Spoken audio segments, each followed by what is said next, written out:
大家好，我们来学习汉语คำศัพท์ครอบครัว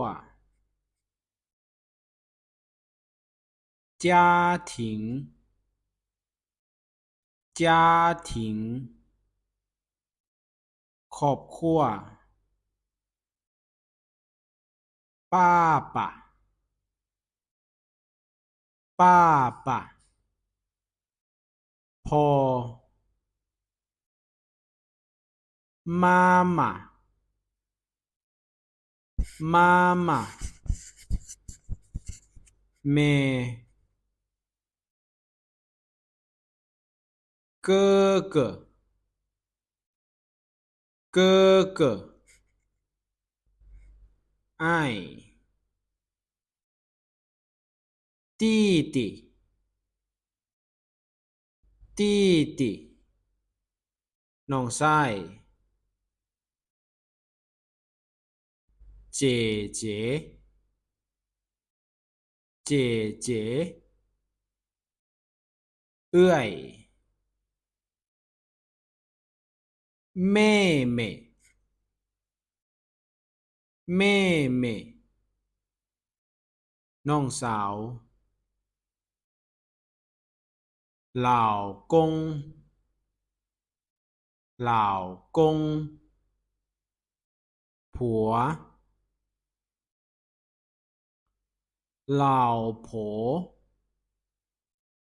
เหล่าโผเมีย兄弟兄弟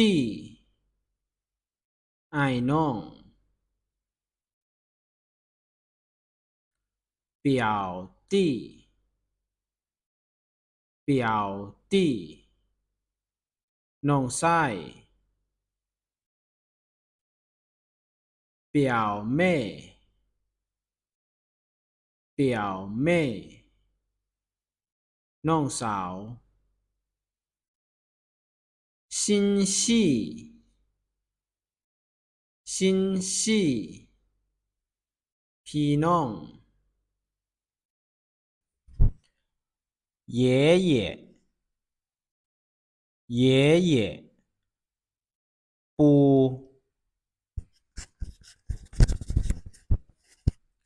奶奶奶奶ย่า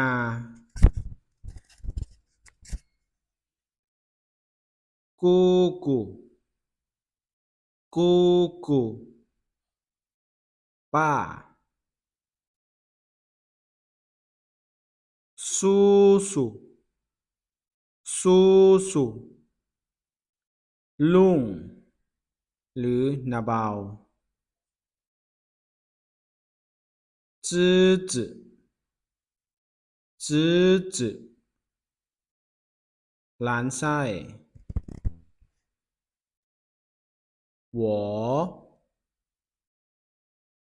我ค่อยหนีหนีเจ้า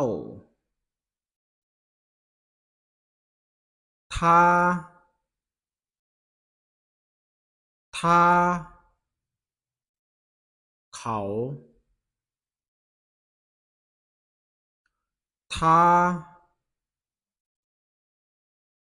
他เขา他他มัน的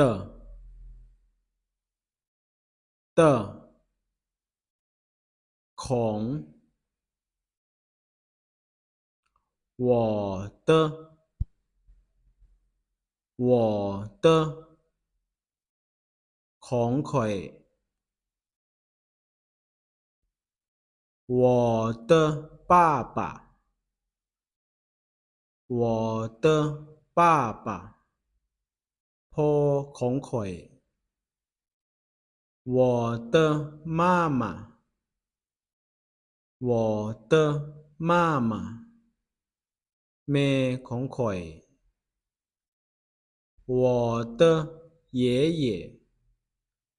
我的爷爷，ปู่ของข่อย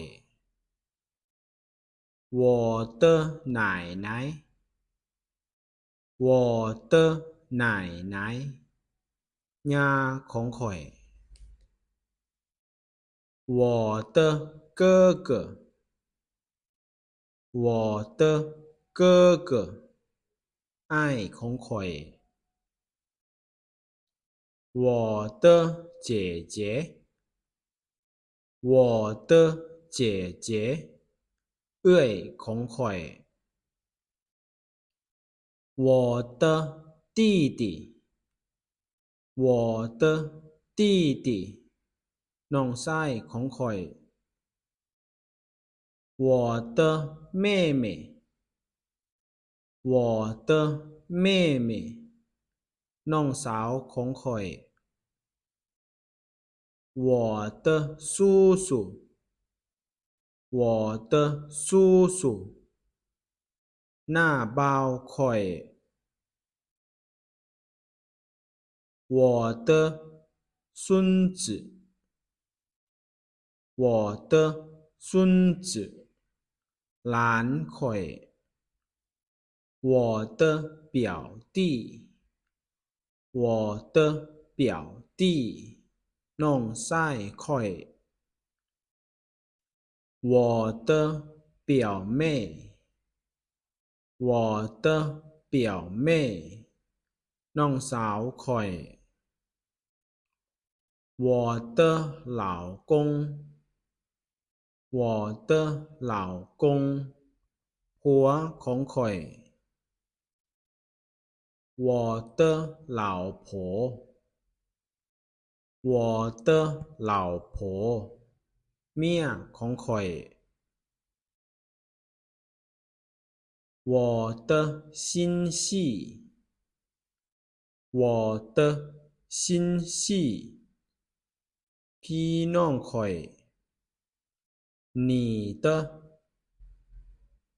你的，ของเจ้า你的爸爸，你的爸爸，พ่อของเจ้า你的妈妈，你的妈妈，แม่ของเจ้า你的哥哥，你的哥哥，อ้ายของเจ้า你的姐姐，你的姐姐，เอื้อยของเจ้า你的弟弟，你的弟弟，น้องชายของเจ้า你的妹妹，你的妹妹，น้องสาวของเจ้า你的老公，你的老公，ผัวของเจ้า你的老婆，你的老婆，เมียของเจ้า结婚，结婚，แต่งงาน离婚，离婚，หย่าร้าง有，有，มี孩子，孩子，ลูก男孩男孩ลูกไส้女孩女孩ลูกสาว有孩子有孩子มีลูก怀孕怀孕ถือผ้า生小孩生小孩เกิดลูก下一个วิดีโอต่อไปขอบใจทุกคน